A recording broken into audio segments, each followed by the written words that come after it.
tudo da Canção Nova em um só lugar. Canção Nova Play.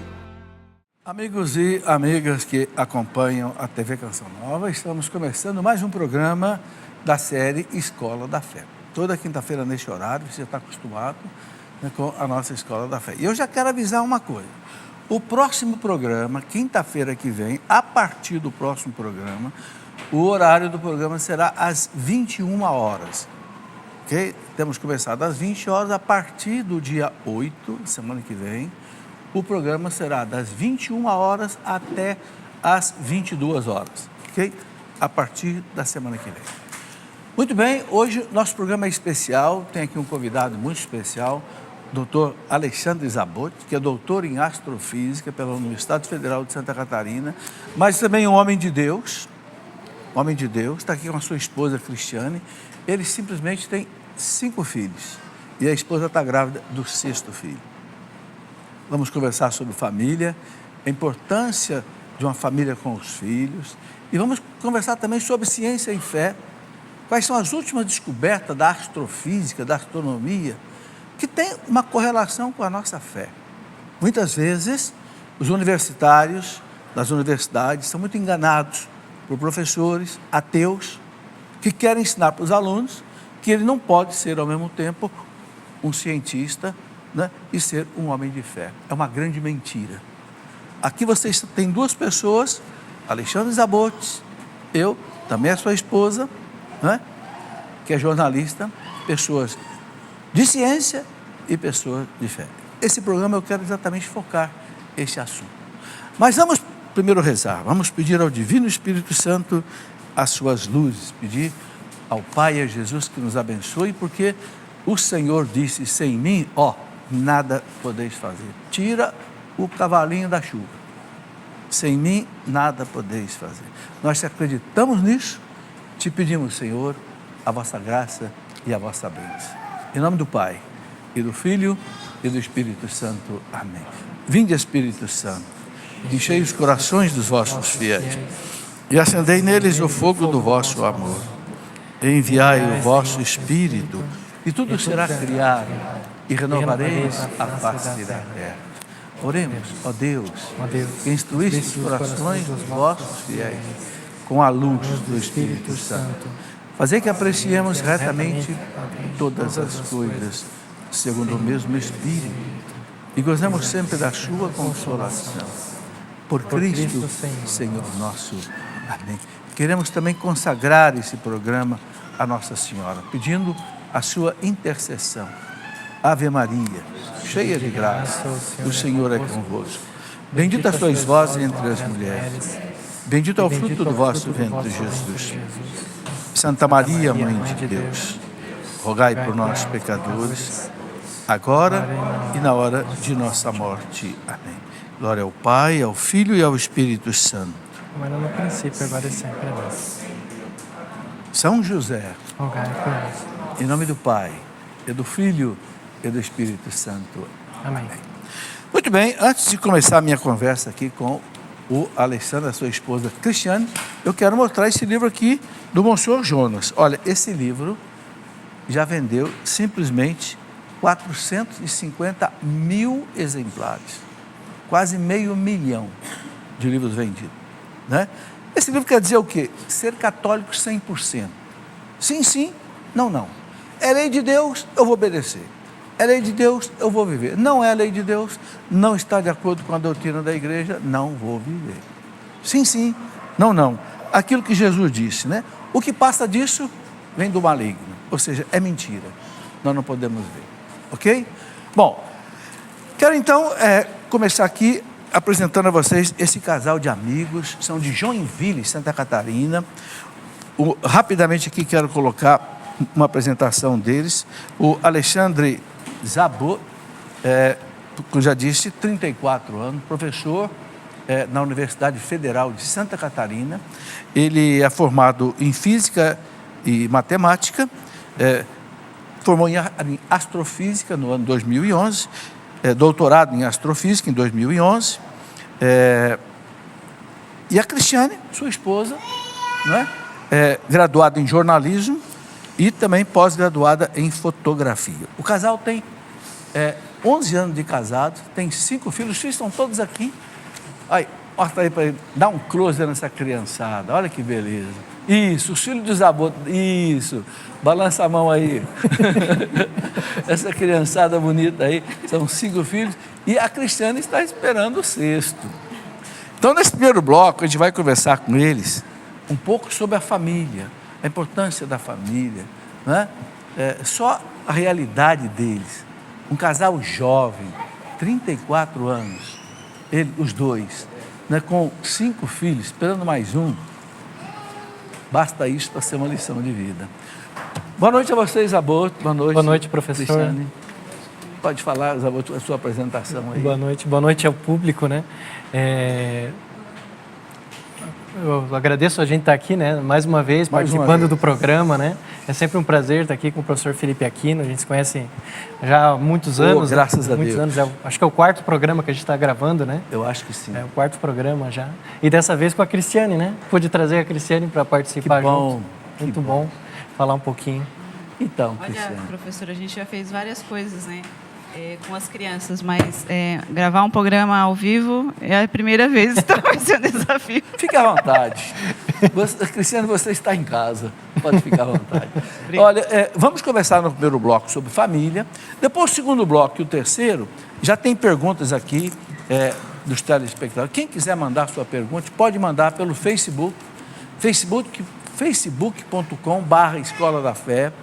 Pode usar também, deixa eu ver aqui, outra ferramenta, o e-mail, escoladafé@cancionova.com. Está aqui um doutor em astrofísica, conhece de cosmologia, de astrofísica, de astronomia, fez inclusive um estágio no Observatório do Vaticano. Uma escola de verão, né? Não é? Isso. Quer dizer, faixa larga. Então, moçada aí universitária que quiser fazer pergunta, faça aí pelo Facebook ou pelo e-mail. E a Cristiane está aí, né, jornalista, mãe de 5 filhos, esperando mais um. Cristiane, corajosa. Coragem, eu digo que também é um pouco de loucura, né? Coragem e loucura, mas, as duas juntas é a vocação, né? Sim. A gente tem esse chamado de Deus que é a vocação, né? E essa loucura de amor, né, por Deus, né, que a gente aceita a vocação, né? E é a coragem de seguir em frente, né? E quando nós temos a família reunida lá e tem toda a alegria das crianças, a gente vê assim, que vale a pena, né? Vale a pena seguir em frente e se realizar assim, né?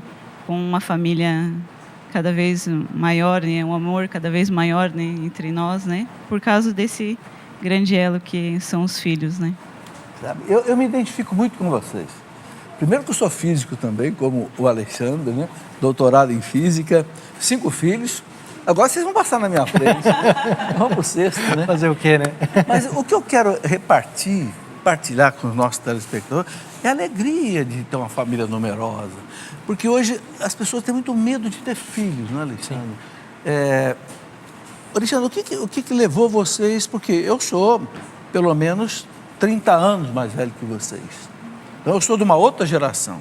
Você tem idade dos meus filhos. O meu filho mais novo tem 34 anos, da sua idade. No meu tempo, era comum um casal ter 5 filhos, 6 filhos, 7 filhos. Meu pai teve 8 com minha mãe.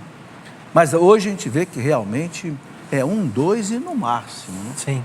Agora, o que levou vocês, nesse tempo que os casais não querem mais ter filhos, vocês terem 5 já partindo para o 6º? Acho que, em primeiro lugar, a resposta é um pouco diferente. A minha resposta é um pouco diferente da Cristiane, porque cada um sente de maneira diferente, né? Para mim é muito importante a nossa fé católica e a doutrina da igreja, né, professor? Que nós sabemos que a doutrina da igreja ensina que o casamento se santifica através da família, através dos filhos. Então, isso é muito importante para mim. E também conhecer muitos casais que têm muitos filhos. ajuda a desmistificar muitos medos que as pessoas têm sobre ter muitos filhos, né? Então, essas duas coisas foram muito importantes para mim. No primeiro momento, conhecer a doutrina da igreja, ao chamado à santidade, o chamado à santidade no casamento, que é ter e educar os filhos, né? Com generosidade, né? Estar aberto à vida, né? E no segundo momento, esse exemplo de vários outros casais, o senhor também, né? Que aceitaram ter mais filhos, né? Aceitaram estar abertos à vida. E que a gente vê que isso é uma doutrina muito bonita e coerente da igreja. Hoje a igreja faz uma verdadeira batalha contra o aborto e diz que a igreja é a favor da vida. A igreja não seria plenamente a favor da vida se ela só fosse contra o aborto e aceitasse que os casais, ou estimulasse os casais a terem poucos filhos. A igreja só é verdadeiramente a favor da vida porque luta contra o aborto e luta a favor da vida, a abertura à vida, no sentido positivo, né? Eu me lembro luta. Que o Papa João Paulo II, no ano 2000, no jubileu, né, das famílias, que fez jubileu, né, de vários segmentos da sociedade, no jubileu das famílias, falou para os casais cristãos, não tenham medo da vida. Porque hoje há um medo da vida, não é, ô Cristiane? Um medo... Onde é que vem esse medo? Evidentemente, um casal, a igreja fala de paternidade responsável, né? Sim. Claro, o casal que tem mais condições financeiras deve ter mais filhos. O que não tem deve ter menos. Mas não é isso que acontece, né? Não. Eu acredito que o medo é a maior dificuldade, assim, né, de se construir uma família com um pouco mais de filhos, assim, porque o que tem hoje é que as mulheres estão sobrecarregadas ou tem a ordem alterada, assim, coloca o trabalho muito acima da família, né, e a carreira acima da família, isso é errado. Lá na frente vão ter consequências, assim, né? E o que eu percebo, assim, na roda de amigas é que as mulheres se queixam muito de não ter mais filhos, não ter tido mais filhos, né? É evidente que cada um tem uma situação, mas eu nunca escutei alguma dizer assim, olha, me arrependo de ter filhos. Nunca, sabe? Ô Cristiane, e como vencer esse medo de ter filho? Um casal que pode, que tem condição financeira. Porque você vê hoje muitos casais que têm condição financeira e não querem ter filho. Eu não sei o que vai ser do futuro desse país, o que vai ser do futuro do mundo, o que vai ser, né? Como vencer esse medo? A gente sabe que medo não vem de Deus, né? Não. A gente tem que se perguntar assim, por que não, né? Por que não ter filhos? Se nós temos um casamento estável, né? Se tem uma vida economicamente estável, né? A vida psicologicamente boa, assim, né? Por que não ter mais filhos, né? Confiar na providência. Confiar também muito em Deus, né? Na fé que a gente vive, que a gente lê na Bíblia, né? Não tenhais medo. Várias vezes Jesus falou isso para os apóstolos e a gente também tem que ter essa confiança, esse abandono em Deus, essa filiação mesmo, assim, acreditar que Deus é Pai, que vai prover, né? Não só o bem material, mas principalmente o bem espiritual, né? A sabedoria necessária, a fortaleza necessária para que a gente tenha essa convivência harmoniosa na família, assim, né? Você é jornalista, mas não trabalha fora hoje. Não dá tempo? Não dá tempo. Tem bastante trabalho em casa. Mas um dia pretendo voltar. É muita fralda para trocar, muita roupa para lavar. Coisas para organizar, assim, né? Realmente. Essa decisão de ficar em casa foi bem difícil, muito difícil, assim. Porque tem a pressão, né, de todos, de que você tem que ter uma carreira, tem que seguir na sua carreira. E aí tem aquele dilema, assim, será que ficar em casa as pessoas vão me valorizar? Irão, né? Os teus filhos, o teu marido e principalmente, assim, Deus. Porque a família é um projeto divino, a gente tem que acreditar nisso, né? Que ele é um projeto muito lindo, né? E acreditar e ir em frente, assim, ultrapassar as barreiras, né, que virão, assim. Alexandre, o que é mais importante na vida de vocês para manter assim a paz, manter essa coragem de criar essa criançada toda, de ter mais um filho? O que sustenta? A vida de oração, né? Não há dúvida. A vida de oração. Como é que é essa vida de oração de vocês? Tanto eu quanto a Cristiane procuramos nos ater um plano de vida, digamos assim, né? Uma rotina de oração e de piedade que a gente tenta viver todos os dias. Então a gente vive, né? Todos os dias faz 2 momentos de oração, um de manhã, um de tarde, onde a gente pode ter mais intimidade com Deus, né? Onde a gente está a sós para meditar nas dificuldades do dia a dia. A oração tem que ser todo instante, né? Mas esses momentos marcados, a gente reza o terço juntos. Todo dia. Nós vamos à missa todos os dias, né? Claro, com os filhos não dá para ir todo junto, né? Todo dia. Então, eu vou de manhã, ela vai de noite, mas vamos à missa diariamente. Então, os sacramentos, né? Procuramos nos confessar com frequência. Ou seja, no fundo, presença de Deus. A gente busca estar continuamente na presença de Deus para receber a graça mesmo de Deus e poder continuar em frente. Ou seja, não cair na tentação de tentar lutar somente com as próprias forças, porque não vai dar certo. Se eu tentar ficar lutando com as minhas forças, não vai. Nada poder fazer. Como o senhor começou o programa, né?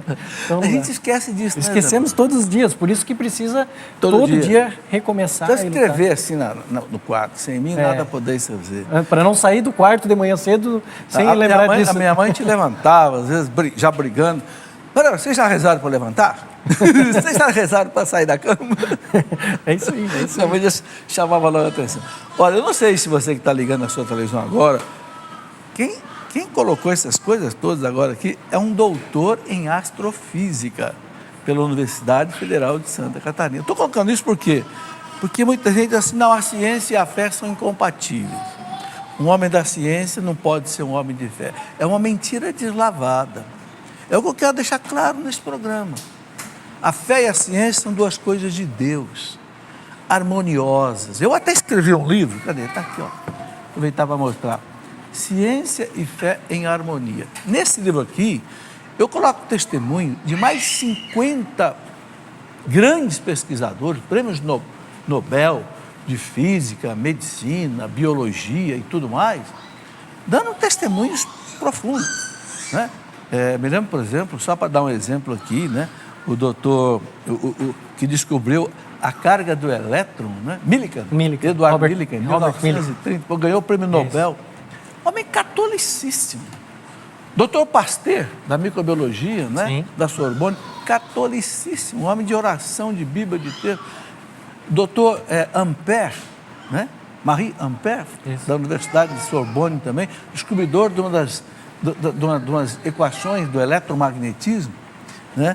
Eu acho impressionante que diz que o Ozanam, um dia entrando na Universidade da Catedral de Notre-Dame de Paris, encontrou o doutor Ampère, André-Marie Ampère, rezando o terço. O homem tinha descoberto uma das leis mais importantes do eletromagnetismo. O Ozanam, que era um jovem universitário, estudante de Direito na Sorbonne, quando viu aquele homem ali rezando o terço, tomou um choque espiritual. Hoje é o grande, né, Ozanam que fundou a Sociedade de São Vicente de Paulo. Coisa maravilhosa. Quer dizer, então, essa mentira de que a ciência e a fé são opostas, vocês podem desmentir aqui pelo testemunho do Zabô e pelo meu testemunho também. Fui 40 anos professor universitário, fiz também mestrado, doutorado, pós-doutorado em física, né? E ao mesmo tempo fui cursar teologia. Muito bem, mas eu quero voltar com a Cristiane. Cristiane, quem é que resiste mais a ter filho? É o homem ou a mulher?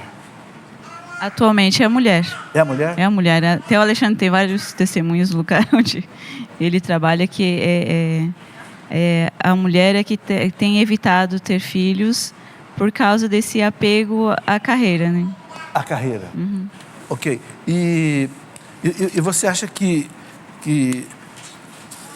esse feminismo que existe hoje aí, divulgado na mídia, que parece que a mulher quer se afirmar copiando os defeitos do homem, está influenciando muito na formação das meninas, das moças para o casamento? Sim, com certeza, com certeza. E de uma maneira assim que depois não vai ter como voltar atrás, sabe? As mulheres estão tentando seguir uma carreira que vai frustrá-las depois, porque, por exemplo, você trabalha uns 30 anos em alguma coisa e há uns 2 anos você se aposenta e 2 anos depois ninguém te reconhece na rua, você não tem nenhum colega. Mas na família, quando você está construindo uma família, ao longo do tempo, você vai agregando amor, né? Agregando com os filhos, agregando com os netos depois, né? Como o senhor já está vivendo isso. E isso vai enriquecendo a vida da pessoa, né? Especialmente da mulher, né? Olha, eu posso dar esse testemunho. Não tem alegria maior do que se reunir com os filhos e reunir com os netos. Hoje eu tenho 12 netos, eles são a minha alegria. Né? Se você disser, você quer passar um final de semana lá em Paris, ou quer passar um final de semana aqui com os teus netos, eu quero com meus netos. Né? Porque é aquilo que a gente criou, é o nosso sangue, é a nossa história, né? Eu tenho pena, sabe, de quem não constrói uma coisa. Claro que ninguém está dizendo aqui para você ter 6 filhos, ter 5 filhos. Não. A gente fala em paternidade responsável. O que é isso? Você ter todos os filhos que você puder criar. Se você tiver condição de saúde, dinheiro, de criar 10, crie 10. Mas se você puder criar 1, 2 só, crie 1, 2 só. Agora, o que acontece é que a coisa está de cabeça para baixo. Às vezes o pobre está com 5, 6 filhos, e o sujeito mais de posse está com 1, 2. Ou nenhum. Esses dias eu li uma reportagem. Tem um animal de estimação. Lá no Morumbi, em São Paulo, que às vezes ficam fechados, passa para o governo, que não tem herdeiro. Sim. Mansões, gente rica. Quer dizer, realmente, a coisa está de cabeça para baixo. Sim. Né?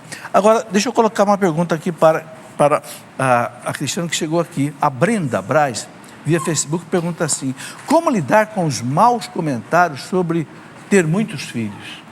O pessoal vê que vocês são loucos. Sim, é bem comum. Como é que vocês fazem com isso? Pode vocês dois responderem. Não? Como lidar? Com muita alegria e paz no coração, porque Deus não contentou todo mundo, não contenta, né? Jesus, ele esteve no mundo e foi, né, crucificado, né? E quando a gente começa a ser perseguido porque está vivendo a palavra de Deus, a gente tem que ter muita paz no coração, né?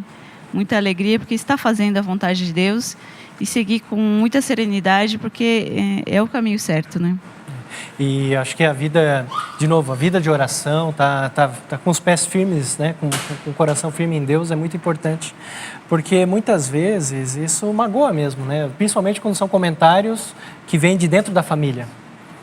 Muitas vezes são comentários que vêm de dentro da família, não raro das pessoas de quem você menos esperava esses comentários, né? Então você precisa estar muito firmado em Deus mesmo. Um dia um amigo meu de Lorena, o Roberto, o Roberto até faleceu com 54, onde ele teve um AVC súbito, morreu, mas tinha 7 filhos. E a profissão dele qual era? Ele era empregado numa loja de roupa. Teve 7 filhos. Um dia alguém chegou na casa dele e disse: Roberto, você é maluco, cara, com 7 filhos. E os 7 filhos estavam na sala. Ele falou assim: olha, por favor, qual deles que está sobrando aqui? E o Roberto morreu com 54 anos, deixou 7 filhos, os mais velhos cuidaram. Eu sei que eles moram perto da minha casa, lá em Silorena. Os mais velhos cuidaram de tudo. Hoje estão todos trabalhando, empregados. Já tem uns 10 anos que ele morreu. Quer dizer, a gente percebe que Deus provê a família numerosa. Claro, eu tenho muita consciência aqui, não estou dizendo que é para todo casal ter esse número de filhos. Claro, o Alexandre, como eu, como professor universitário, a gente tem um salário razoável. Então somos nós que temos que ter bastante filhos. Quem tem condição financeira. Agora, quem não tem, vai se acomodar. Agora, o que não pode realmente é o medo, o comodismo, né? A preguiça. E também eu diria que essa questão, a parte financeira, claro que dificulta, né? Claro que cria empecilhos reais, mas precisa confiar na providência, porque como o senhor disse, Deus provê a família numerosa, né? Provê, Deus não deixa a gente tem várias situações assim que a gente passou de dificuldades financeiras e apertos e que, estando aberto a ter mais um filho, de repente surgiu uma solução, digamos assim. O senhor diz isso e eu comprovo na minha vida também, que todo filho vem com pão debaixo do braço. E vem mesmo. Na nossa vida a gente pode dizer para cada filho que a gente teve qual foi a situação que mudou financeiramente. Sim. para cada um deles, concretamente, algo mudou e melhorou na nossa vida. Até eu brinco, a última, a Teresa, a gente estava passando por um momento de dificuldade e eu sou muito devoto de Santa Teresa de Ávila, né? Então, cada um deles tem o seu santo padroeiro, né? Tem o Pedro, de São Pedro, Santo André, depois tem a Joana, de Joana d'Arc, Catarina, de Catarina de Sena, e a última Teresa, de Santa Teresa de Ávila. E aí eu já tinha escolhido, né? Tinha convencido a Cristiane, Vocês têm uma Teresa. fortaleza espiritual no céu. E a gente estava com uma dificuldade financeira e ela não se resolvia. Eu falei para Santa Teresa, olha, eu vou mudar o padroeiro, porque se essa criança nascer e não se resolver, aí, né? eu vou escolher outro santo, já que você não consegue dar conta do recado. E se resolveu. Se resolveu. O problema financeiro se resolveu. E agora se chama Teresa. É verdade. Olha, eu fiz uma carreira também universitária. Quando eu tinha 2 filhos, eu era o menor salário da universidade. Eu era o auxiliar de ensino. Não tinha nem mestrado. Nasceu o primeiro, eu fiz mestrado. Aí o salário aumenta 15%. Aí depois nasceu outro, eu já fiz doutorado, aumentou mais 15%. Depois nasceu outro, eu fiz o pós-doutorado. Aí aumenta mais um pouquinho. É um pão debaixo do braço. Isso. Bom, Não só o financeiro, né? pode falar. Não só o financeiro, né? Mas na mulher é muito importante o espiritual, né? Sim. E aí o bem, assim, de você vai aumentando também a cada filho a sabedoria, a fortaleza, sabe? A paciência. A paciência, né? Enfim, e isso também é um pão grande debaixo do braço, sabe? Ô, Cristiano, uma pergunta rapidamente, que já está quase na hora do intervalo, mas responda aí. O Heraldo Soares, ele pergunta o seguinte: como convencer minha noiva que não podemos limitar o número de filhos? Ela quer fazer 3 cesáreas e parar com tudo. Isso me preocupa, pois ela tem medo do parto normal. Os seus partos foram normais? Sim, todos. Todos eles? Todos eles. Não teve medo? Dor. Medo, a gente tem fé, né? O que eu digo para ele? Eu digo o seguinte: muito joelho no chão. Que a cada filho, a mulher vai amadurecendo e vai tendo mais essa entrega, sabe? E isso é muito importante, que ele tenha a sua vida de oração mais intensificada por ela, que com certeza Deus ajudará nesse quesito. E eu também gostaria de falar uma coisa para ele, falar. que é para não pressionar.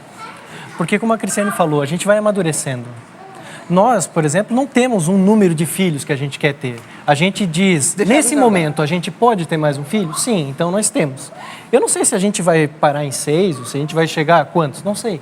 Cada instante da vida a gente vai escolher. Claro, eles estão noivos, é um projeto de família, é uma coisa muito séria, né? Precisam conversar a respeito disso. Mas talvez um pouco mais de tranquilidade, ou seja, confiar um no outro e confiar em Deus também. Então não pressionar, dizer assim, olha, eu acho que você tem que ter 10 filhos, porque ele não sabe o que pode acontecer. Pode acontecer, né, tendo o primeiro filho, a mulher tem um problema, ou até nem tem um filho, não sei, ninguém sabe. Confiar em Deus, né? E tem um outro aspecto que a gente não pode também deixar de falar, né? O mundo está morrendo por falta de crianças. Também. O Papa Bento XVI disse que uma nação que não tem filhos é uma nação sem futuro. A gente sabe que a Europa hoje está morrendo. Os muçulmanos estão tomando conta da Europa. O Brasil já vai entrar numa diminuição da população. Sim. E é um absurdo. Porque enquanto o Japão tem 330 pessoas por quilômetro quadrado, o Brasil tem 20. E o Japão está fazendo campanha para aumentar a natalidade. Com 330 pessoas por quilômetro. E nós, com 20, fazendo campanha para diminuir. Metade das mulheres brasileiras já estão esterilizadas. Quer dizer, nós vamos ter um país desabitado, né? Sim. Os sociólogos já entenderam isso, os economistas já entenderam isso, o povo não entendeu ainda, Sim. mas os especialistas já entenderam. Bom, vamos fazer um intervalo. Eu quero agradecer a participação da Cristiane nesse primeiro bloco. No segundo eu vou conversar mais com astrofísica, eu acho que você não é tão ligado à astrofísica. Não, sou um astrofísico.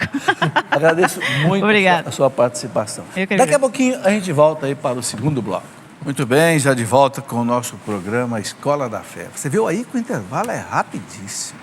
Eu gosto sempre de destacar isso, né?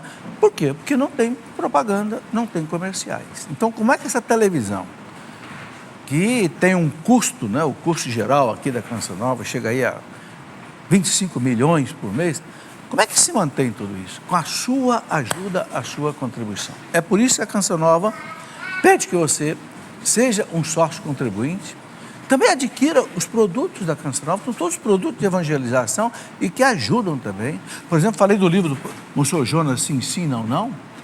É um livro que já foi comprado por cerca de 450 mil pessoas.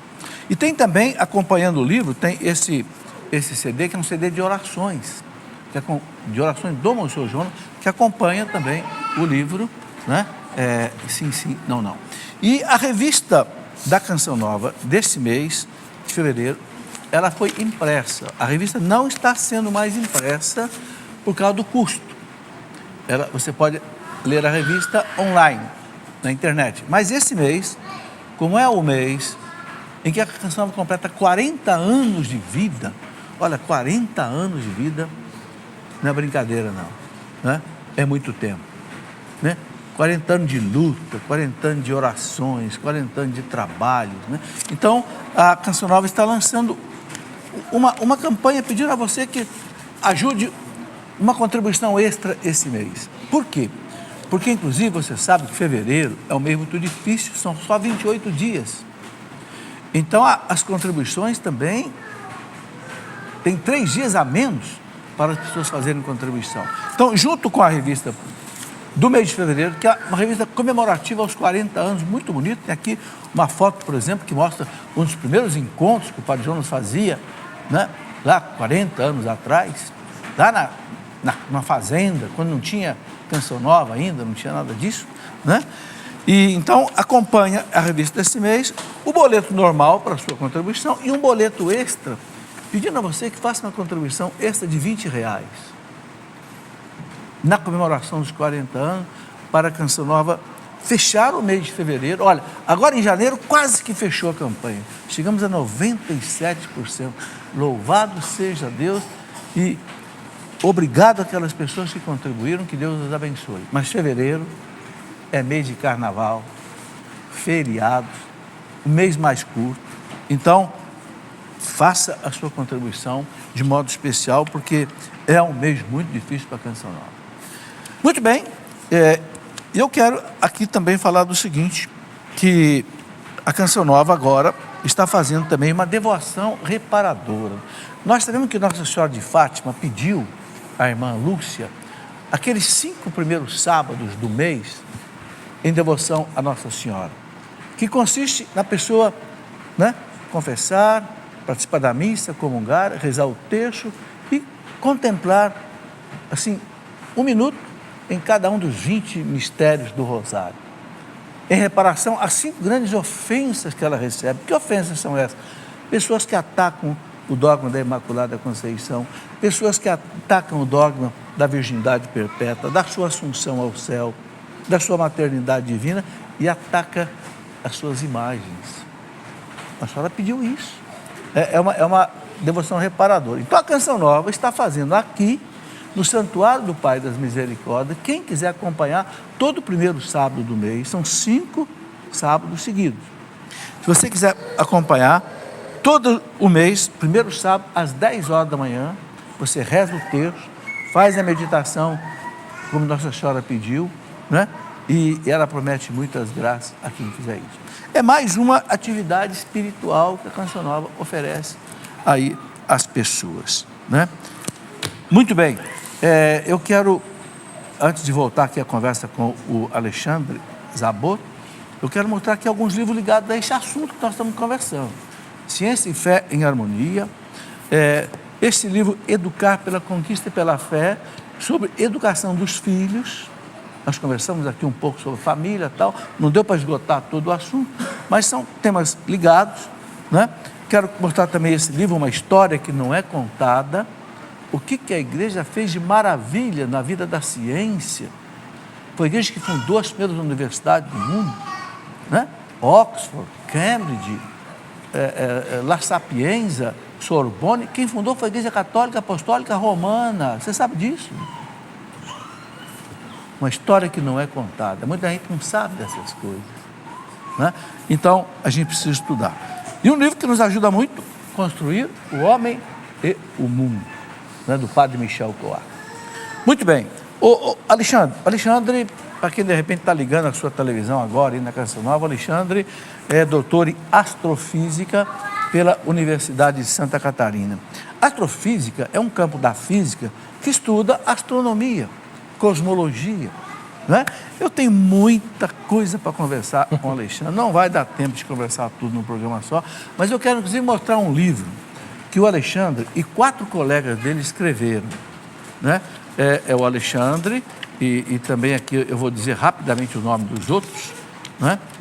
Estão aqui, vou até mostrar aqui a foto deles, aqui está o Alexandre, o Daniel Marques, que é bacharel em antropologia filosófica, o Luan Galani, que é jornalista formado pela Universidade Federal do Paraná, e o Marco Antônio Campos, que é jornalista também formado pela Universidade Federal pela Universidade de São Paulo.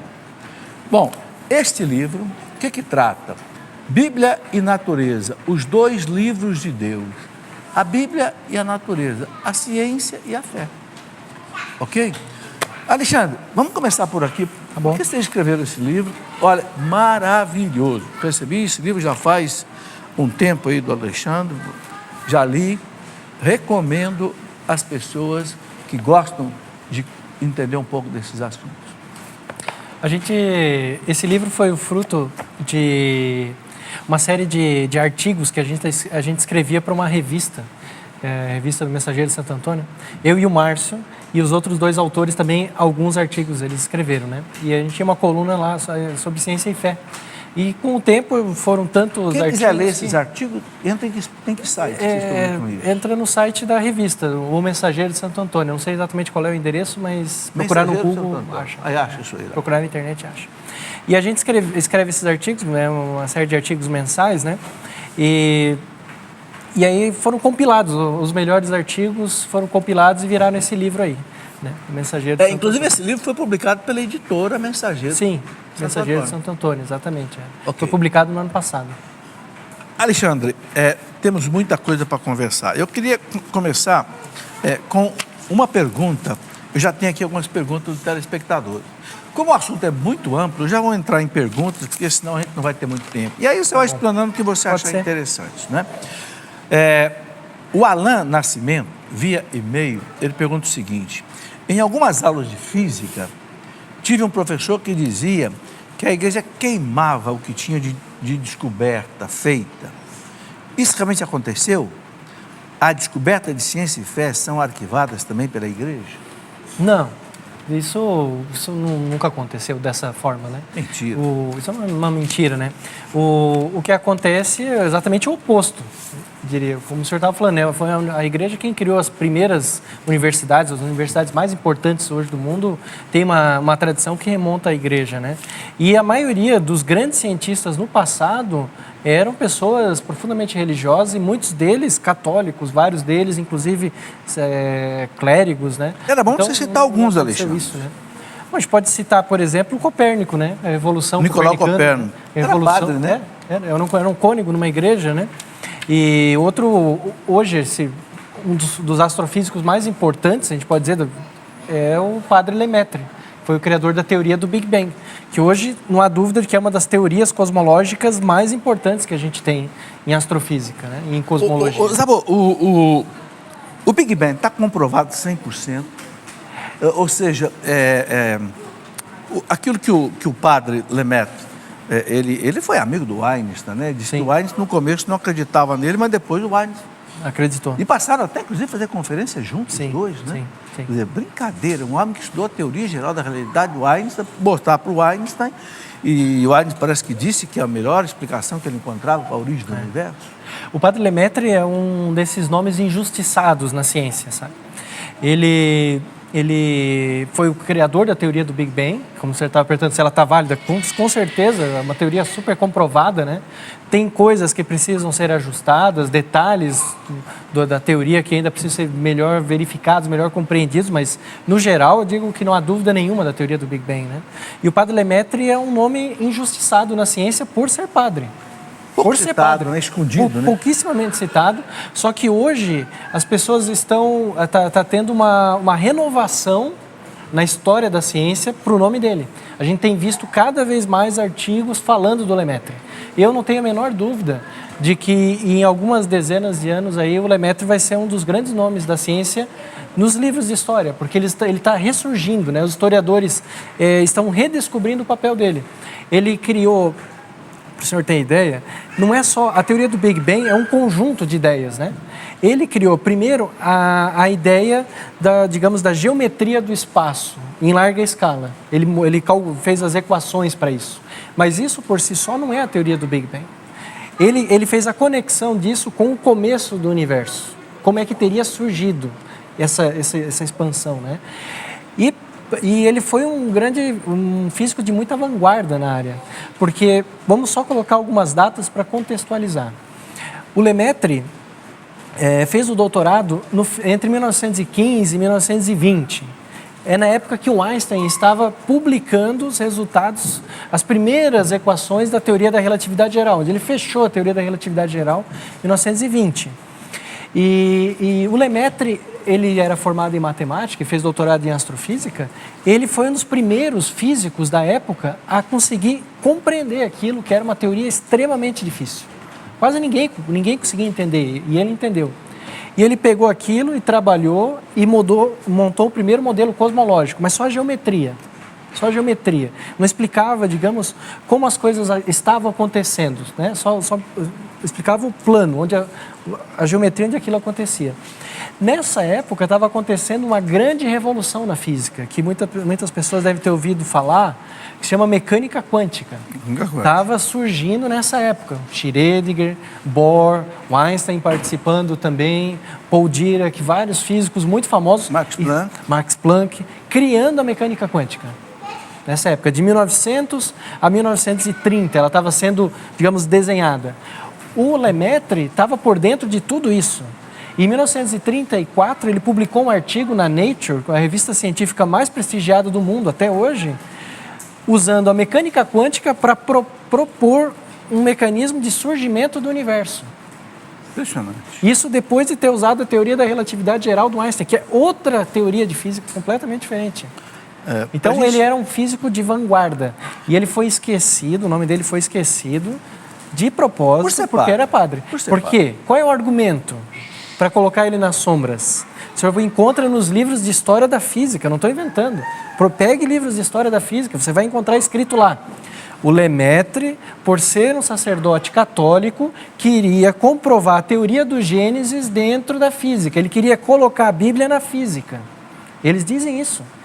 E não era o objetivo dele. Ele deixou em várias situações escritas, por escrito, dizendo que ele não queria fazer isso. Que ele estava propondo uma teoria de física, que a questão teológica era para ser tratada por outros especialistas. Ele era um sacerdote jesuíta, né? Mas a questão teológica não era ele quem iria trabalhar, ele estava preocupado com a física. Agora, Zabô, você sabe, eu também, eu fiz meu doutorado também em astrofísica, só que o meu negócio era nas estrelas, a propagação, a influência de um campo magnético na presença de uma blast wave, uma onda de choque, nas estrelas, nas novas, né? Aqui no ITA. Mas uma coisa que sempre me impressionou é que a igreja sempre esteve ligada com a astronomia. Sim. Você citou aí o Nicolau Copérnico, que foi o homem que descobriu, não foi o Galileu que descobriu, foi o Copérnico que descobriu que o centro do sistema solar é o Sol e não a Terra. Sim. Foi o Copérnico. Depois o Galileu aprofundou a questão. Mas depois o Vaticano criou o primeiro observatório astronômico do mundo.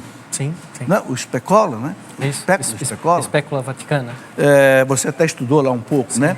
E depois a gente vê o Padre Lemaitre, quer dizer, aprofundando aí a questão da astrofísica. O que tem a ver isso com a missão da igreja, de evangelização e de fé? Isso tem a ver muito... realmente, a história da astrofísica não pode ser contada sem falar... Sem a igreja. Sem a igreja. E isso está ligado ao carisma dos jesuítas. ao carisma dos jesuítas. Os grandes astrofísicos que foram sacerdotes, ou, enfim, eles estavam ligados aos jesuítas, a esse carisma de estar nas universidades, estar na vanguarda da cultura, que é muito próprio dos jesuítas. A Specula Vaticana, o Observatório Astronômico do Vaticano, ele sempre foi, digamos assim, cuidado pelos jesuítas, né? Os jesuítas é que administram isso, né? Então, está ligado a isso aí. E a gente tem o Lemaitre, não é um nome isolado entre os sacerdotes jesuítas. O Lemaitre faz parte de uma tradição, de uma verdadeira escola jesuítica de astronomia. Uma verdadeira escola. E continua até hoje. Até hoje, você pode procurar, né? Hoje a gente tem grandes sacerdotes que são jesuítas e são nomes de referência. Por exemplo, Michael Weller é um sacerdote jesuíta que é um nome hoje conhecido mundialmente na cosmologia, seguindo os passos do Lemaitre. O Dr. Thomas Woods cita naquele livro dele, né, como a igreja construiu a civilização ocidental, que as 30 primeiras manchas na Lua, ou crateras, receberam o nome de padres jesuítas, e foram eles que descobriram. Sim, exatamente, padres jesuítas. O padre Secchi é super famoso na astronomia por ter descoberto vários objetos astronômicos, né? Inclusive, o primeiro... a gente tem no sistema solar, nós temos o Sol, temos planetas, luas, e temos corpos que a gente chama corpos menores. O primeiro desses corpos menores foi descoberto em 1800 por um sacerdote jesuíta, né? E vários outros foram descobertos por eles, né? O Vaticano tem um observatório astronômico cuidado pelos jesuítas há quase 500 anos, né? Agora, Alexandre, qual é a conexão que você faz aí com essa alta ciência, com a religião, com a fé? É porque a fé e a ciência buscam conhecer a verdade. A fé e a ciência acreditam em uma coisa que o nosso mundo de hoje em dia cada vez mais desacredita, que é a... Pode deixar. Essa é a Tereza. Acreditam numa coisa que cada vez mais o mundo desacredita, que é que exista uma verdade absoluta, né? O mundo não acredita que exista uma verdade absoluta. E a fé conhece a verdade absoluta, é Deus, né? É Cristo, Logos. E a ciência também busca conhecer essa verdade, busca fazer essa conexão. Então, é através da busca pela verdade que as duas se orientam.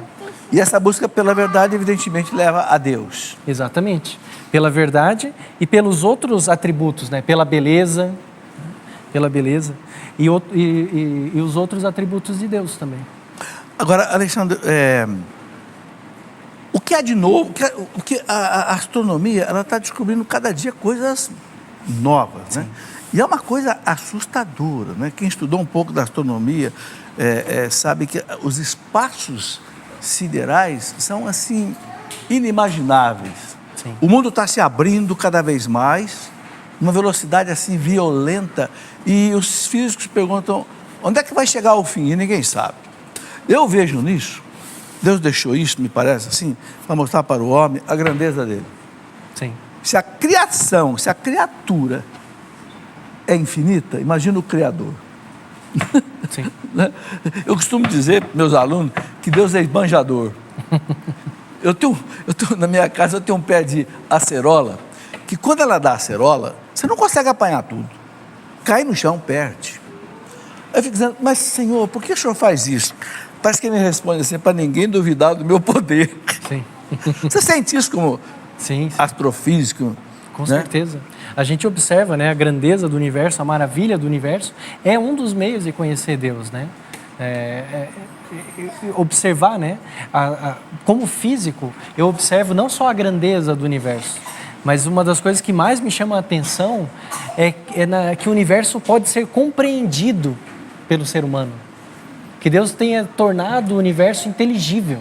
Que a gente consiga estudar e entender as leis que Deus usou para reger esse universo. Isso eu acho impressionante. Aliás, eu gostaria de citar uma coisa aqui interessante, né? Até coloquei nesse livro, vou mostrar de novo, uma história que não é contada.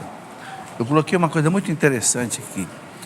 Há um doutor americano, o doutor da história da ciência, né? O Stanley Jack. Sim, um padre jesuíta extremamente famoso. Stanley Jack.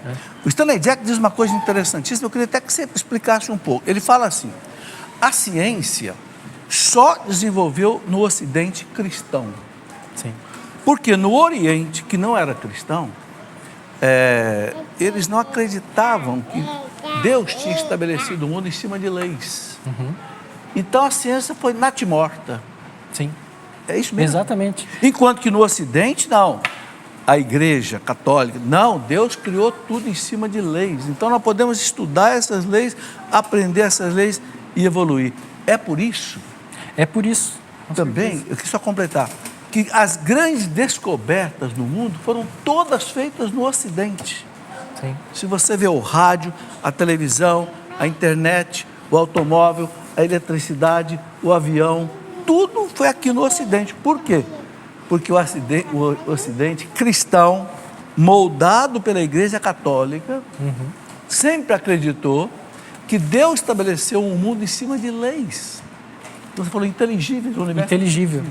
Então, Isso, possível de colocar. E isso é muito importante, né? Ou seja, que há essas leis, que o mundo é regular e que ele é inteligível, é muito importante. Ou seja, que a nossa fé, né? Deixa a coloca Tereza ela aí lá. com a mãe, porque eu tenho uma preocupação só. Ela é tão bonitinha que as pessoas vão ficar olhando para ela, não vão prestar atenção no que você está falando. Então, segura aí. Que o universo é inteligível é muito importante porque a doutrina católica, né, a doutrina cristã, ela nos ensina que a gente pode, que a fé é racional. Fé racional. A fé é racional, que a gente pode compreender as leis de Deus. Outras, por exemplo, se a gente pega o islamismo, a gente sabe que no islamismo diz que as leis de Deus são dadas para o ser humano e você segue. Se Deus quisesse ter dito para o ser humano que matar é bom, a gente teria que obedecer, embora isso fosse uma violação lógica. Isso é o que acontece nas outras religiões. Obedeça cegamente. E no cristianismo não é assim. Nós somos filhos de Deus.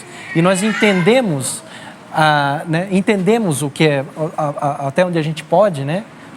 Os desígnios de Deus. É racional, as coisas são lógicas, se encaixam, né? São coerentes entre si. Isso é muito importante, porque a ciência acredita que esse é o pressuposto básico para trabalhar, fazer ciência. Para que eu iria num laboratório misturar dois reagentes se eu acho que no momento vai dar uma coisa e no momento vai dar outra? E depois eu misturo amanhã e dá outra, uma terceira coisa? Para quê? Eu vou perder meu tempo no laboratório. O pressuposto básico da ciência é que a regularidade nas leis, que o Stanley Jack falava, né? E de que o universo é inteligível, ou seja, que eu posso descobrir essas leis. Alexandre, uma outra pergunta um pouco diferente. Você é professor universitário já há quantos anos? Acho que 10 anos? Faz em torno de 10 anos. Então, como é que você, diante de uma turma que você está dando aula de astrofísica, hoje, você falar de Deus, né? Eu também falava. Como é que é a reação hoje? Eu já estou fora do magistério, já tem mais de 10 anos, mas quem que é mais difícil você trabalhar com o pessoal da área de exatas, de física, de matemática, ou trabalhar com o pessoal de área de humanas ou área biológica? Sem em dúvida. termos da fé. Sem dúvida nenhuma é trabalhar com o pessoal da área de humanas, né? Eu já trabalhei hoje eu trabalho só com as engenharias. Mas no passado eu já dei aula para outros cursos de outras áreas, né? E nas outras áreas, especialmente na parte de humanas, é bem mais difícil de trabalhar, né? Quem trabalha com ciência em geral, com engenharia, é uma pessoa que se encanta pela física, pelo universo, pela regularidade. Né? Então isso facilita a pessoa acreditar em Deus. Né? Facilita, né? Facilita. A gente vê, por exemplo, eu tenho uma admiração por aquele doutor que coordenou o projeto Genoma Humano, né? Sim, o Michael Collins, né? O Collins, ele é físico, né? Químico. Não, ele fez a graduação... E médico, né? Isso, ele fez primeiro, se eu não estou enganado, ele fez uma graduação em Química ou Física e depois ele fez a medicina. E ele foi escolhido pelo governo americano para ser o gerente do maior projeto de biotecnologia do mundo, né? O Projeto Genoma. O Projeto Genoma. E hoje ele continua, né? Hoje ele é o presidente da Agência Nacional de Saúde Americana. É? Sim, um cara do alto escalão americano. Saiu na revista Veja, uma reportagem, ele fala explicitamente: a opção mais irracional é o ateísmo. Sim. Agora, a gente sabe de alguns nomes, Alexandre, até anotei aqui para não esquecer deles, né? O Richard Dawkins, o Marcelo Gleiser, aqueles é brasileiro, né? Físico, né? Físico. O Christopher Hitchens, o Daniel Dennett, Sam Harris. Essa turma aí são cientistas ateus. Mas você já está rindo aí, eu sei por quê, né? Mas por que eles têm esse posicionamento? São cientistas também, ateus. Né? eu só gostaria de tirar o Marcelo Gleiser da turma. Ah, é? Sabe por quê? Sabe como é que ele chama esses outros? Ah. Eu vi ele falar isso. De Cavaleiros do Apocalipse. Cavaleiros do Apocalipse? É. Por quê? Eu vi ele falar isso na PUC, no ano passado. Ele escreve na Folha de São Paulo. Escreve na Folha de São Paulo, publicou vários livros, é professor nos Estados Unidos, né? No ano passado, eu assisti a um seminário dele na PUC de Curitiba, onde ele esteve com o cardeal Ravasi, que é o cardeal do Pontifício Conselho para a Cultura. Os dois fizeram um bate-papo lá na PUC de Curitiba, eu fui assistir. E eu não participei desse bate-papo, mas participei de outras palestras, outras coisas. Era um evento sobre ciência e fé na PUC e eu participei também lá. E eu aproveitei para assistir. E o Marcelo Gleiser tem um discurso que ficou muito moderado com o tempo. Ou seja, ele começou durão, e hoje ele já tem um discurso, ele tem a... Não é um ateu radical? Não. Pelo contrário, os outros são, ele nem se coloca exatamente como ateu, ele prefere se colocar como um agnóstico. Embora eu nunca tenha visto um agnóstico praticante, né, da fé, né, mas ele chama eles de Cavaleiros do Apocalipse. Eu estava rindo porque eu estava lembrando dele falar. Cavaleiro do Apocalipse. Por quê? Porque eles colocam a religião como algo apocalíptico, né? Algo que vai destruir o mundo, é uma ignorância, etc. Né? E só falam coisas horrorosas, né? Coisas horrorosas. E ele tem mudado. Mas é claro que ele não é católico, enfim, né? Ainda escreve bastante coisas que eu diria... falta compreender um pouco melhor a fé. Zabot, eu li uma reportagem dele na Folha de São Paulo, uma matéria, ele dizendo que se, por acaso... existir ser extraterrestre, nós nunca vamos ficar sabendo. Por causa das distâncias interestelares sejam infinitas quase. É isso mesmo? Não, acho que hoje já mudou essa ideia completamente. Esse artigo já tem um pouco... Deve ser... Hoje essa ideia mudou bastante. O que a cosmologia hoje fala da questão de ser em outro planeta ou não? Vamos contextualizar. A gente tem hoje, né, um sistema solar, ou seja, tem o Sol, nosso Sol, e os planetas aqui em volta. Então nós temos 8 planetas, o Sol, enfim, nós sabemos que há vida na Terra. Talvez tenha existido vida em Marte, em Vênus, e possa existir em outros lugares aqui do sistema solar. Hoje não tem mais? Hoje não tem mais nesses planetas, né? A gente não acredita que tenha hoje. Mas, enfim, a gente tem uma estrela e planetas. O universo tem trilhões de outras estrelas, vários trilhões de outras estrelas. E essas outras estrelas também têm planetas em volta delas. Então, nós conhecemos... Estrela hoje... que você fala como se fosse o Sol. Como se fosse o Sol. Uma estrela é como se fosse o Sol, perfeito. E hoje nós conhecemos em torno de 3.000 planetas em torno de outras estrelas, não o Sol. 3.000 planetas, que nós chamamos de exoplanetas. Ou seja, planetas de fora, exo quer dizer fora, né, externo, fora do sistema solar. E a gente consegue, com os telescópios modernos, pegar a luz que vem desses planetas e estudar a constituição química desses planetas. Então, se houver vida em algum planeta desse, em algum exoplaneta, ela pode deixar um traço químico na atmosfera desse planeta. Isso acontece na Terra. Na Terra, nós temos seres que fazem fotossíntese. Fotossíntese é jogar, basicamente, transformar dióxido de carbono em oxigênio. Claro, uma reação mais complexa, mas joga oxigênio para a atmosfera. A molécula de oxigênio, O2, é uma molécula altamente reativa. Se você hoje, nesse instante, acabasse com todos os seres fotossintéticos do planeta Terra, o oxigênio deixaria de estar na atmosfera em poucos milhões de anos. Acabaria o oxigênio da atmosfera. E uma civilização extraterrestre, observando a atmosfera da Terra, veria que há muito oxigênio na nossa atmosfera e que o único mecanismo seria um mecanismo biológico. A gente espera poder usar esse tipo de identificação, que na astrofísica nós chamamos de biomarcadores, para identificar a vida fora da Terra também. Entendi. Alexandre, nós vamos fazer mais um intervalo. Não se preocupe, nós vamos descer um pouco o nível aqui. Pode ser. Quando esses físicos são assim mesmo, esses cientistas começam a falar, levanta o nível. Mas eu vou perguntar para o Alexandre depois do intervalo o seguinte: Alexandre, existe vida humana ou vida inteligente como a nossa em algum planeta ou não? Você vai responder depois. Tá. E vou colocar também o seguinte: a questão da evolução. Então, uma pergunta aqui a pessoa perguntando a questão da evolução, o que a igreja diz na teoria do Darwin, se é uma teoria ateísta ou não, ok? Espere aí que mais 2 minutos, 3 minutos nós estaremos voltando. Muito bem, estamos no último bloco do nosso programa. Eu quero lembrar que a partir da quinta-feira que vem, dia 8 de fevereiro, o programa vai começar às 9 horas da noite, 21 horas, e vai até às 10 horas. Você vai me perguntar por que está reduzindo meia hora do programa? Porque eu tenho uma recomendação médica, por causa de problema em cordas vocais, eu não usar a garganta mais de 1 hora, ininterruptamente, porque senão eu posso ficar, inclusive, até sem fala. Posso perder muito a fala. Então, eu tenho uma proibição médica de fazer uma palestra de mais de 1 hora, aula mais de 1 hora, programa. Então, o programa vai ser a partir de 8 de fevereiro, das 9 às 10. Mas vamos continuar com a mesma intensidade, ok? Bom, eu quero lembrar aqui que o Alexandre, ele tem um curso de astronomia. Explica aí. Isso. Pela internet. Isso. Eu tenho um curso de astrofísica que eu comecei ele presencialmente lá em Joinville. É um curso que hoje, esse ano, a gente vai começar a oferecer à distância. É gratuito.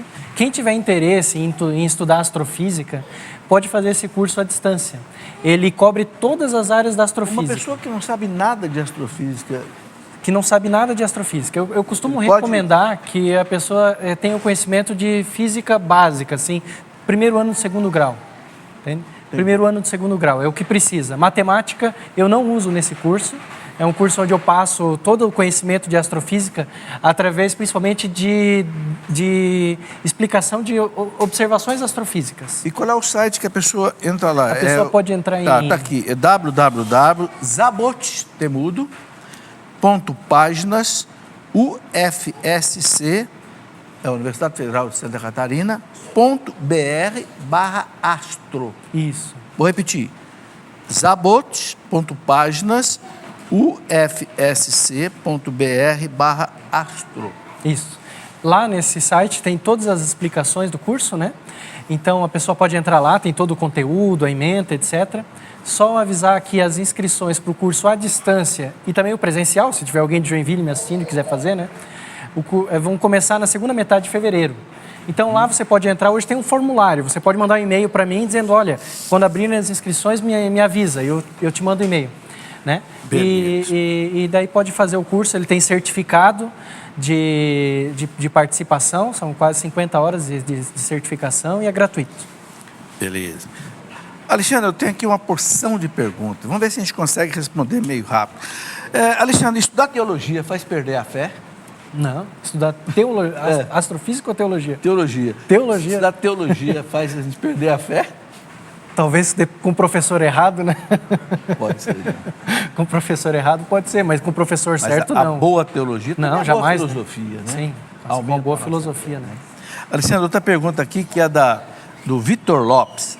De acordo com a igreja, quantos anos aproximadamente tem o mundo? Pois a ciência fala em bilhões. De acordo com a igreja?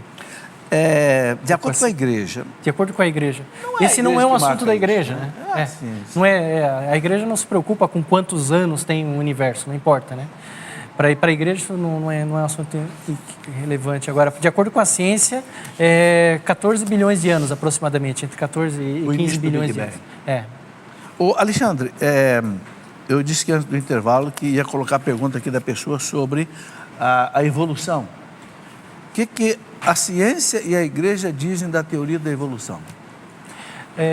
Que não há um problema com a teoria da evolução, né?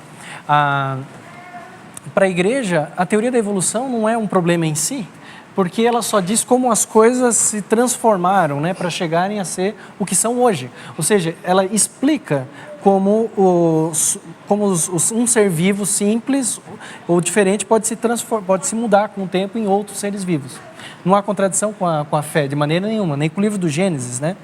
E para a ciência, a teoria da evolução também é uma teoria mais do que comprovada, no contexto geral.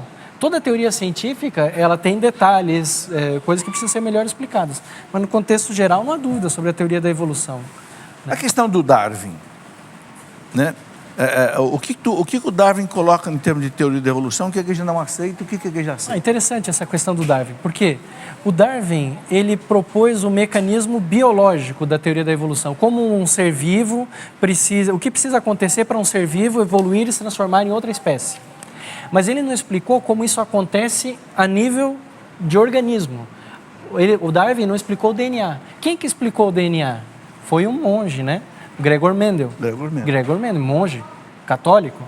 Ele explicou a genética, ele é o pai da genética. Hoje, a teoria da evolução, que a gente chama de teoria da evolução, na verdade é teoria sintética da evolução, que é a união da teoria da evolução do Darwin, uma teoria biológica, né, dos organismos, fisiológica, com a teoria genética do Mendel.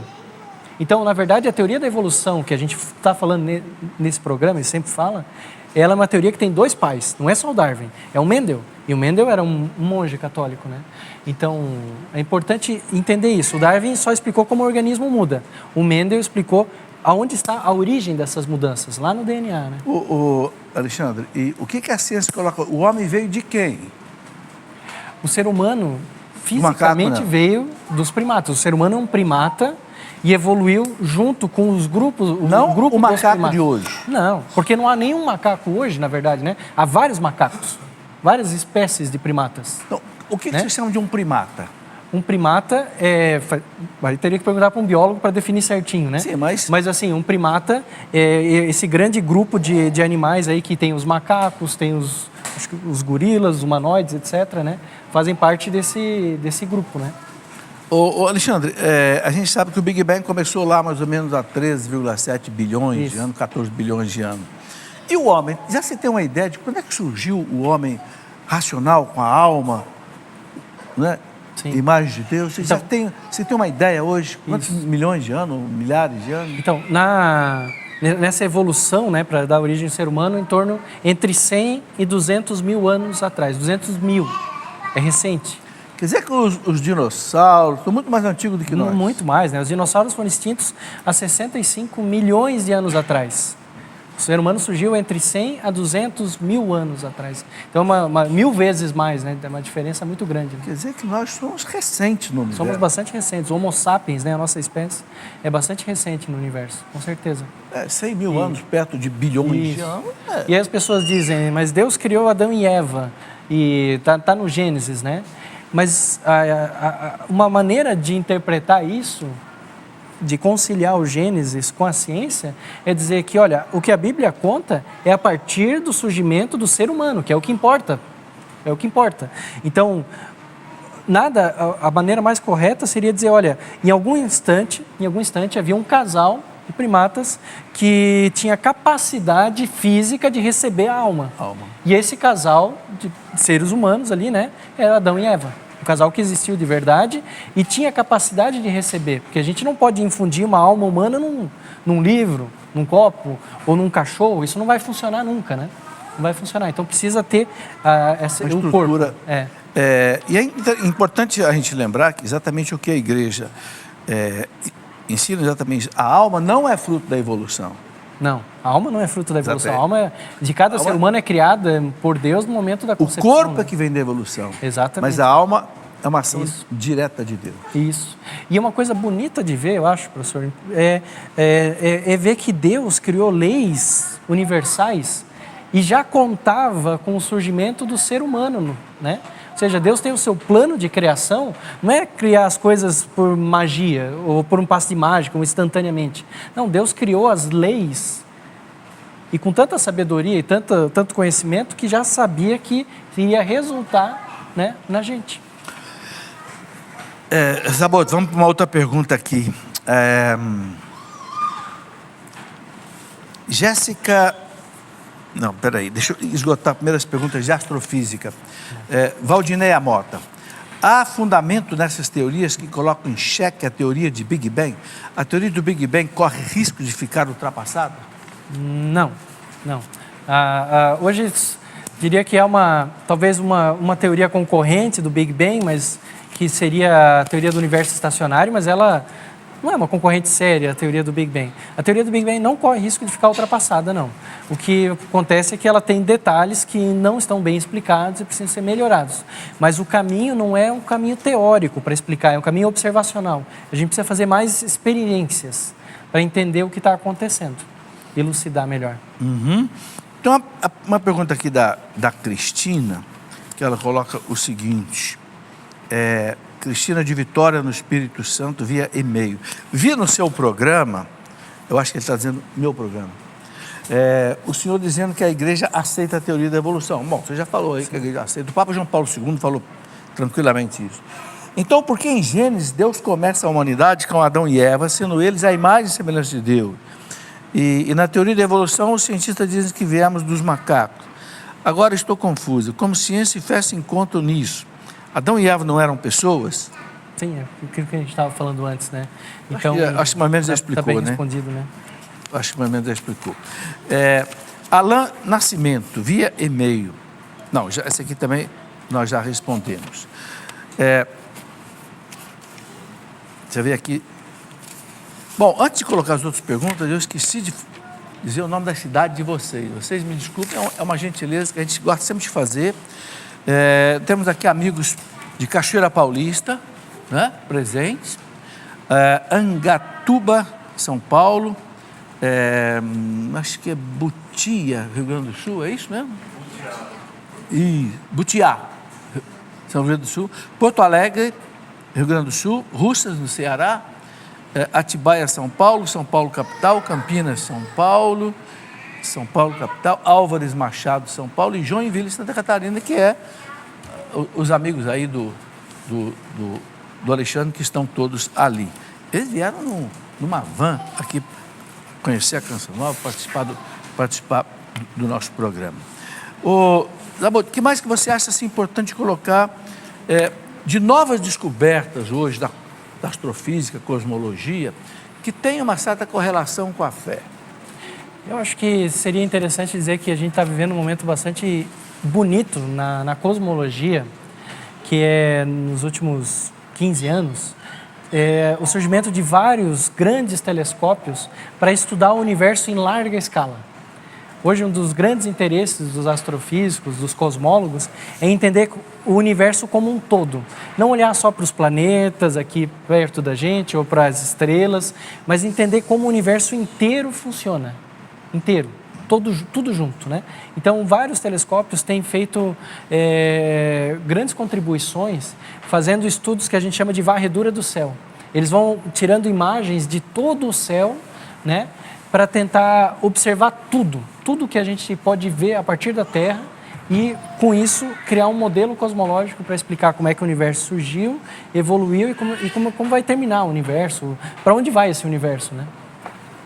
E o que se tem de conclusão hoje? Uma das principais conclusões que a gente tem é que o nosso universo, por exemplo, ele tem a idade dele, né, em torno de 14,7 bilhões de anos. A gente sabe que o nosso universo é muito especial, no sentido de que ele tem leis físicas muito propícias à vida, à existência. Né? É quase como se ele tivesse sido... os físicos dizem isso, né? Como se ele tivesse esses valores, as leis físicas tivessem sido escolhidas especialmente para dar origem à vida, à nossa presença aqui, né? Isso é uma das coisas que a gente sabe. Alexandre, o catecismo da igreja, ele diz o seguinte, que o mundo não vai acabar, o mundo vai ser transformado. É bem claro no catecismo da igreja isso, né? Haverá novos céus e nova terra. Claro, a gente sabe que essa linguagem não pode ser interpretada assim ao pé da letra, mas há possibilidade, há um cálculo, por exemplo, de que, pela astrofísica, quando é que esse mundo, por exemplo, o nosso sistema solar possa entrar num caos, por exemplo, acabar por um problema, não sei... Sim, o Sol vai morrer, né? Como todas as estrelas, o Sol tem um tempo de vida. Ele, depois de um tempo, morre. Então, o Sol hoje tem em torno de 4,6 bilhões de anos... De existência. De existência, né? O Sol não existe desde o começo do universo. Nada, é infinito, né? O Sol surgiu, né, há 4,6 bilhões de anos atrás, mais ou menos. O nosso Sol? O nosso Sol. O universo já tinha 10 bilhões de anos quando o Sol surgiu. E o Sol tem mais ou menos 5 bilhões de anos de vida ainda.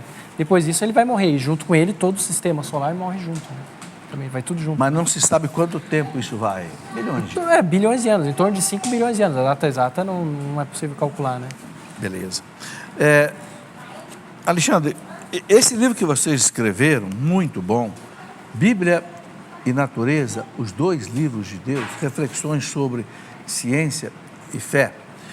Aqui tem muitas coisas interessantes. Vocês colocam, inclusive, questões de bioética também, sim, ligada à ciência e fé, né? Não só coisa de astronomia. Né? E uma coisa que me chamou a atenção aqui é a questão desses ateus materialistas que colocam o seguinte: a ciência só aceita aquilo que é provado. Né? Uma coisa que não é provado não é conhecimento. Uhum. Aí eu achei muito interessante aqui, quem escreveu, acho que foi o Marcos que escreveu, ele perguntou, e aí, uma grande sinfonia de Mozart, por exemplo? Sim. Ninguém vai provar isso no laboratório, isso não é conhecimento, isso não é cultura, isso não é saber. Sim, sim. Né? E ele coloca uma frase interessante, né? É como se eu, com uma chave de fenda só, quisesse abrir todos os tipos de parafusos do mundo. Uhum. Né? Ou seja, eu digo isso porque isso fica muito na cabeça dos universitários, né? Passado pelos professores. Se não provar em laboratório, não existe. Como a fé não pode ser provada em laboratório, a fé não existe. Passa na cabeça dessas pessoas, não existe. O que você diria para um jovem universitário, hoje está nos acompanhando aqui, sobre essa questão? Eu diria para que é importante ele abrir, né? Abrir mais a mente para interpretar o universo. Abrir a mente, mas, ou seja, com bons professores também, tomar cuidado, né? No sentido de estudar muito a fundo a ciência, porque a ciência é uma maneira de interpretar o universo, uma maneira de interpretar a realidade muito importante, mas não se limitar a isso, né? Também olhar para a filosofia, também olhar para a religião, para a história e poder usar tudo isso para entender o que acontece, né? E também, às vezes, aquele jovem que vai na paróquia, que é muito religioso e que quer olhar tudo através só da ótica da teologia, digamos assim, né? Também não vai dar certo. Ou só da filosofia. A gente precisa olhar a realidade de vários ângulos diferentes. E a ciência é um ângulo desse muito importante, mas não é o único. João Paulo II deixou claro na encíclica dele, né? Fé e razão. A fé e a razão são as 2 asas, né? O espírito humano alça voo para contemplar a verdade, que é a coisa mais importante hoje, tanto na ciência quanto na fé, né? Sim. Buscar a verdade, né? E o Papa disse, se eu ficar só na ciência, eu caio no racionalismo. Se eu ficar só na fé, eu caio no fideísmo, que pode ficar fanático. Uhum. O biblicismo, né? Pensou que só a Bíblia. Não tem, aí cai em erros, né? Então tem que ter as 2 coisas. Mas, Alexandre, eu quero mudar um pouco de assunto, queria receber aqui um testemunho muito interessante. Voltando ao assunto do primeiro bloco que nós conversávamos com a Cristiane, a Daniela e Gerson, um casal, mandou um testemunho dizendo assim: quero deixar meu testemunho. Tenho 33 anos e meu marido 30. Ele é jardineiro e eu era professora. Agora eu sou do lar. Temos 5 filhos, Mateus, as gêmeas Alice e Doroti, e os gêmeos, Isaías e Estevão, 2 vezes gêmeos. Uhum. Temos uma vida financeira boa, melhor do que quando tínhamos filhos nenhum. Deus provê, Deus proverá. Sim, bonito, né? Isso acontece bastante. Muito interessante. E aqui tem uma outra pergunta também, mais ligada com o primeiro bloco, né? A questão do aborto é algo muito presente, principalmente no nosso Brasil. É a pergunta aqui da plateia, do nosso Brasil. Tem consciência de que criança... Desde criança, na gravidade disso, o que o casal tem feito a respeito e qual a saída para uma sociedade melhor, consciente? Inclusive aqui é a pergunta do Evandro Ferreira. O que a gente tem feito? Eu e a Cristiane somos muito devotos de um santo chamado São José Maria Escrivá. E o São José Maria, ele dizia que essas crises mundiais são crises de santos. Falta de santos. Falta de santo. E ele ensinava, né? Ele ensinava as pessoas a buscar a santidade no meio do mundo, no cotidiano, no dia a dia. Então, mundo do trabalho. Eu acredito que esse é o caminho. Às vezes nós procuramos coisas extraordinárias para fazer pelos outros, coisas extraordinárias para fazer pela sociedade, e é muito bom. Podemos olhar a Canção Nova, uma coisa extraordinária, faz um bem imenso. Mas no dia a dia, nós também temos muita coisa a fazer. O nosso testemunho pessoal é muito importante. Eu acredito de verdade que acredito de verdade nesse ensinamento de São José Maria, que se houvessem santos em cada posição dos trabalhos humanos, das situações humanas, nos locais onde há pessoas, não haveria essas crises mundiais. E o aborto é uma crise mundial. Então falta esse testemunho em todos os locais, né? O testemunho cristão dos casais. Alexandre, chegamos ao final do nosso programa. Infelizmente o tempo já está esgotado. Eu quero agradecer profundamente. Alexandre é de Joinville, Santa Catarina, veio de carro, numa van, com esses amigos todos que estão aí, até São Paulo, participar de um evento, e aceitaram o meu convite de vir aqui gratuitamente, sem receber nada, nem gasolina vão receber de volta. Valeu o passeio, foi muito bom. Obrigado por estar aqui de novo no programa. Nós tomamos um cafezinho juntos, um café muito bom, que foi muito bom. Mas é assim que as coisas de Deus acontecem aqui na Canção Nova, né? Vem de longe, não cobra nada, né? E volta dando graças a Deus. É isso que faz a Canção Nova, né? Ser essa obra de Deus, graças a Deus. Alexandre, vamos ficar de pé. Eu queria pedir, sabe, eu sempre peço aos diáconos, padres que assistem nosso programa, que terminem dando uma bênção para a gente. Já que a bênção sacramental pode ser dada à distância, né? Então, a gente vai colocar no coração aí de Deus os nossos pedidos nesta noite. O que você precisa pedir a Deus nesta noite? Peça. Lá do Brasil inteiro, pode ter certeza, tem padre, tem diácono que vai nos abençoar agora. E vale essa bênção, porque a bênção pode ser dada à distância. Não é um sacramento que tem que ser na presença do ministro, ok? Então, pedindo a Deus que essa bênção sacerdotal, episcopal, diaconal, chegue até você, trazendo saúde para o seu corpo, para a sua alma e solução para os seus problemas. Que a Virgem Maria, Senhora da Aparecida, que é a Rainha Padroeira do Brasil, interceda por nós nesse momento com esta bênção de Deus. Em nome do Pai, e do Filho e do Espírito Santo. Amém. Muito obrigado a vocês que vieram participar aí atentamente até agora.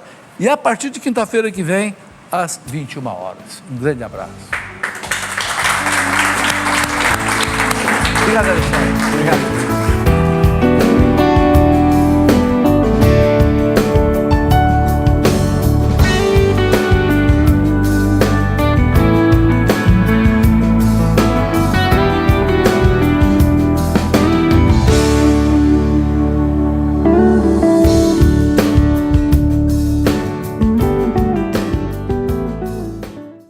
Tudo da Canção Nova em um só lugar. Canção Nova Play.